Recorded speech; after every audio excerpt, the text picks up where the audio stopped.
નવો પ્રશ્ન ભણીએ. આલ્ડીહાઇડ અને કીટોનનું ઓક્સિડેશન. આલ્ડીહાઇડ અને કીટોનનું ઓક્સિડેશન. ઓક્સિજન ઉમેરો એટલે ઓક્સિડેશન થયું કહેવાય. હાઇડ્રોજન દૂર કરો તો પણ ઓક્સિડેશન થયું કહેવાય. તો અહીં આપણે ઓક્સિજન ઉમેરીએ અને ઓક્સિડેશન કરી નાખીએ. તો આ પ્રક્રિયામાં અલગ અલગ પદાર્થો છે જે ઓક્સિડેશન કરતા પદાર્થો કહેવાતા હોય છે. ઘણા બધા પદાર્થો છે જે ઓક્સિડેશન કરતા પદાર્થો તરીકે આપણે ઓળખતા હોઈએ છીએ. દાખલા તરીકે nitric acid, HNO3 nitric acid, KMNO4 potassium permanganate, potassium permanganate KMNO4,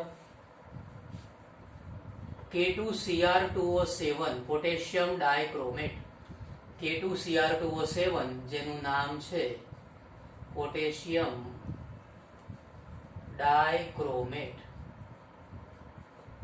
આ બધા ઓક્સિડેશન કરતા પદાર્થો છે. બીજા પણ અમુક પદાર્થો છે. દાખલા તરીકે ટોલેન્સ પ્રક્રિયક, ટોલેન્સ પ્રક્રિયક. ટોલેન્સ પ્રક્રિયક જે ખરો એ ઓક્સિડેશન માટે વપરાતો પદાર્થ છે. ટોલેન્સ વૈજ્ઞાનિકનું નામ છે. એ જ રીતે ફેહલિંગ પ્રક્રિયક,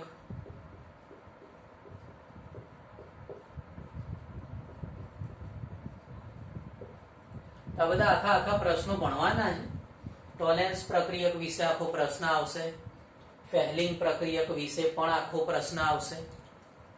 તો આ રીતના બધા પદાર્થો છે. Nitric acid, potassium permanganate, potassium dichromate, Tollens પ્રક્રિયક, ફેહલિંગ પ્રક્રિયક, આ બધા ઓક્સિડેશન કરતા પદાર્થો છે. હવે વાત કરીએ આલ્ડીહાઇડનું ઓક્સિડેશન. આલ્ડીહાઇડ RCHO એનું ઓક્સિડેશન કરીએ એટલે એમાં ઓક્સિજન ઉમેરાય. આલ્ડીહાઇડ છે એનું ઓક્સિડેશન કરો એટલે એમાં ઓક્સિજન ઉમેરાય. તો એમાંથી બની જશે RCOOH. RCOOH જેને કહેવાય કાર્બોક્સિલિક એસિડ. RCOOH જેને આપણે કહીએ છીએ કાર્બોક્સિલિક એસિડ. હવે ધારો કે કીટોનની વાત કરીએ. કીટોન, કીટોન જે ખરું એ આપણે આ રીતનો કીટોન લઈએ છીએ. R પછી CH2, પછી આવશે આ કીટોન સમૂહ, પછી CH2 અને R ડેશ. કીટોન તમે જો કે સ્પેશિયલ પ્રકારનો કીટોન લીધેલો છે. R CH2 પછી CO પછી CH2 અને R ડેશ. તો આ જે કીટોન છે એ કીટોનનું ઓક્સિડેશન આપણે કરીશું. કીટોન માટે આપણે ધ્યાન એ રાખવાનું કે આનું ઓક્સિડેશન સરળતાથી ના થાય. કીટોનનું ઓક્સિડેશન કરવા માટે પ્રબળ ઓક્સિડેશન કરતા પદાર્થો વપરાશે. કીટોનનું ઓક્સિડેશન કરવા માટે પ્રબળ ઓક્સિડેશન કરતા પદાર્થો વપરાશે અને ઊંચા તાપમાને પ્રક્રિયા થશે. કીટોનનું ઓક્સિડેશન સરળતાથી થતું નથી એટલે પ્રબળ ઓક્સિડેશન કરતા પદાર્થો વપરાશે, ઊંચા તાપમાને પ્રક્રિયા થશે. આમાં જે નિપજો બને છે એ નિપજોનું ખાસ આપણે ધ્યાન રાખવાનું છે.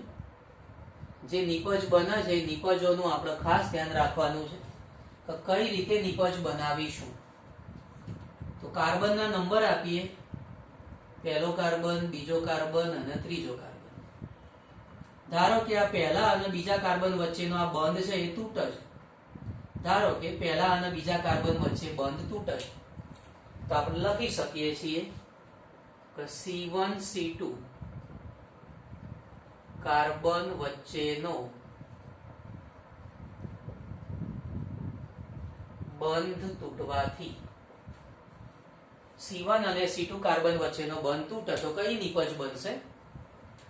તો જોઈ શકો છો તમે. ધારો કે અહીંયાથી બંધ આપણે તોડી દઈએ તો આટલા ભાગમાં શું છે? R અને એક કાર્બન છે.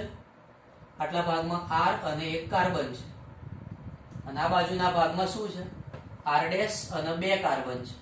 ધારો કે અહીંયાથી બંધ આપણે તોડીએ, પહેલા અને બીજા કાર્બન વચ્ચેનો બંધ તોડીએ, તો આ વિભાગમાં શું છે? R અને એક કાર્બન. ઓકે. આ બાજુના વિભાગમાં શું છે? R ડેશ અને બે કાર્બન. તો R અને એક કાર્બન, તો R અને એક કાર્બન વાળો કાર્બોક્સિલિક એસિડ COOH. આ જે બીજો વિભાગ છે, બીજો વિભાગ, એમાં R ડેશ અને બે કાર્બન છે. R ડેશ CH2COOH બનશે. તો આ રીતે આપણને એક રીત નિપજ મળશે. કઈ રીતે નિપજ મળી? C1 અને C2 કાર્બન વચ્ચેનો બંધ તૂટે તો. બરાબર. તો શું થયું? C1 અને C2 એટલે આ બે કાર્બન થયા. આ બંધ આપણે તોડી દઈએ એટલે R અને C, R અને C, R અને C એટલે RCOOH બનશે. બીજા વિભાગમાં R ડેશ CH2 અને કાર્બન છે. R ડેશ CH2 અને કાર્બન એટલે R ડેશ CH2 અને COOH. R ડેશ CH2 અને COOH બનશે. બીજી શક્યતા જોઈએ. તો બીજી શક્યતામાં ધારો કે આપણે આ રીતે બંધ તોડીએ. કયો બંધ તોડીએ? બીજા અને ત્રીજા કાર્બન વચ્ચેનો બંધ આપણે તોડીએ. તો બીજી શક્યતામાં C2C3 કાર્બન વચ્ચેનો બંધ તૂટવાથી, ધારો કે આ C2 અને C3 કાર્બન વચ્ચેનો બંધ તોડી દઈએ, તો આ ભાગમાં શું છે? R ડેશ અને એક કાર્બન છે. આ બંને વચ્ચેનો બંધ આપણે તોડીએ તો આ ભાગમાં R ડેશ અને એક કાર્બન, R ડેશ અને એક કાર્બન. તો નિપજ મળશે R ડેશ COOH. અને આ બીજા વિભાગમાં RCH2 અને કાર્બન, RCH2 અને કાર્બન. આ જે બીજો વિભાગ છે એમાં RCH2 અને કાર્બન. તે વખતે RCH2COOH. તો આ રીતે કાર્બોક્સિલિક એસિડ બનશે. એટલે કીટોનમાં વધારે કાર્બન હોય તો એમાંથી તૂટી જશે અને ઓછા કાર્બન ધરાવતા કાર્બોક્સિલિક એસિડ બનશે. કીટોનમાં વધારે કાર્બન હોય એ બંધ તૂટી જાય, ઓછા કાર્બન ધરાવતા કાર્બોક્સિલિક એસિડ બનશે.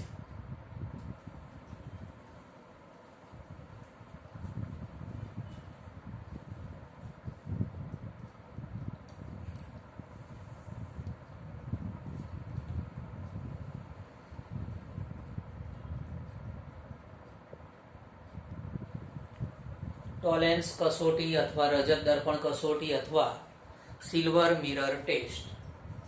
ટોલેન્સ કસોટી અથવા રજત દર્પણ કસોટી અથવા સિલ્વર મિરર ટેસ્ટ. 3 પ્રશ્નો નથી, આ એક જ પ્રશ્ન છે. આ એક જ પ્રશ્ન છે. તો આલ્ડીહાઇડની પરખ કરવી હોય, આલ્ડીહાઇડની પરખ કરવી હોય તો આ કસોટી વપરાતી હોય છે. આલ્ડીહાઇડની પ્રક્રિયા થશે AgNH3 ટ્વાઇસ કૌંસ કરીને એના ઉપર પ્લસ કરવાનું. AgNH3 ટ્વાઇસ કૌંસ કરીને એના ઉપર પ્લસ લખીશું. આને જ આપણે કહીએ છીએ ટોલેન્સ પ્રક્રિયક. ટોલેન્સ પ્રક્રિયક અથવા આ જે દ્રાવણ છે એને કહેવાય એમોનિયામય સિલ્વર નાઇટ્રેટનું દ્રાવણ. આને જ કહેવાય એમોનિયામય સિલ્વર નાઇટ્રેટનું દ્રાવણ. તેના 2 મોલ લઈશું. બેઝિક માધ્યમમાં પ્રક્રિયા કરીશું. કયા માધ્યમમાં? બેઝિક માધ્યમમાં પ્રક્રિયા કરીશું.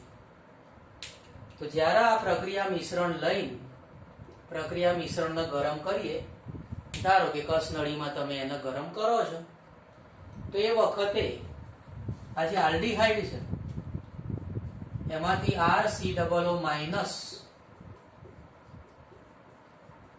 કાર્બોક્સિલેટ આયન બનશે RCOO માઇનસ કાર્બોક્સિલેટ આયન બનશે. આ ઉપરાંત સિલ્વર છૂટું પડશે. સિલ્વર જે ખરું એ કસનળીની અંદરની સપાટી ઉપર જમા થશે. સિલ્વર કસનળીની જે અંદરની સપાટી હોય એ કસનળીની અંદરની સપાટી ઉપર જમા થશે અને અંદરની બાજુ દર્પણ બનશે. દર્પણ સિલ્વર માંથી દર્પણ બન્યું એટલે એને કહેવાય રજત દર્પણ. સિલ્વર એટલે રજત, દર્પણ બન્યું એટલે રજત દર્પણ કહેવાય. તો આ રીતે સિલ્વર જે ખરું કસનળીની અંદરની સપાટી ઉપર જમા થાય છે, રજત દર્પણ બનાવશે. 2 મોલ પાણી બનશે અને 4 મોલ એમોનિયા મળશે.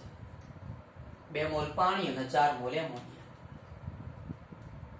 તો આ રીતે જો રજત દર્પણ બને તો સમજવાનું કે કસનળીમાં આપણે જે નમૂનો પસંદ કર્યો હતો એ આલ્ડીહાઇડનો નમૂનો છે. જો રજત દર્પણ બને તો સમજવાનું કસનળીમાં ભરેલ જે પ્રવાહી છે એ આલ્ડીહાઇડ કહેવાશે.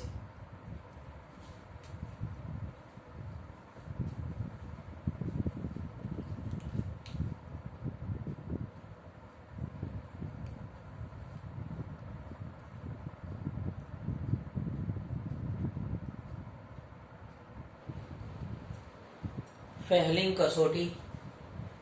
ફેહલિંગ કસોટી સમજીએ. ફેહલિંગ કસોટી છે એ પણ આલ્ડીહાઇડની પરખ માટે છે. આલ્ડીહાઇડની પરખ માટેની કસોટી છે જેને ફેહલિંગ કસોટી કહેવાય. આ ફેહલિંગ કસોટી માટે